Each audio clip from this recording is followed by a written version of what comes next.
Այսօր է Մանյա Պողոսյան, երեքանային ծառայությունները կարգավորող հանձնաժողովի նախագահ այսօր է մի հարցին պատասխան նշեց, որ 2026 թվականին ներդրումները, որոնք պետք է արդեն կատարեն ձևավորված շահույթի և մաշվածության գումարով,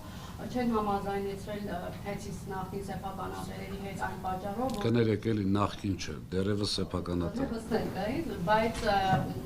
դա ընթացակարգն է ըստ նրա այդպես,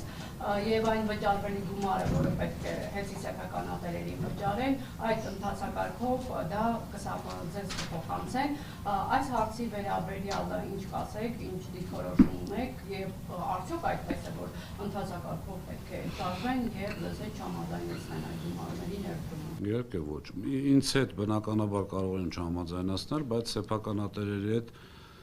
պետք է համաձայնացնեն եւ երկրորդը եկեք այս պահին ֆիքսենք մի բան, եթե չեմ սխալվում հայտարարեց 47 միլիարդ, չէ, ներդրումը 26 թվականին։ Այսինքն ենթադրվում է ինչ գումար, որ պետք է վճարեն, գումարած 47 միլիարդ, որովհետեւ ասացին, որ այս գումարը, որ ծախսեն, տրվելու է սեփականատիրոջը։ Հիմա այս գումարը հիշենք, հենց որ կհայտարարվի իրենք ինչ են առաջարկել, մնացածը կնայենք։ Ինչ վերաբերում է համաձայնացնելուն, միանշանակ պետք է համաձայնացնել։ Եվ այստեղ նաև բարոյական խնդիր կա, չէ՞, վերջինաշով դու քո գումարները չես ծախսում։ Ամեն դեպքում գոնե այդ կողմը պետք է պահվի։ Նորից գալիս ենք նույն քաղաքական խնդրին, ուրիշ ոչ մի բան։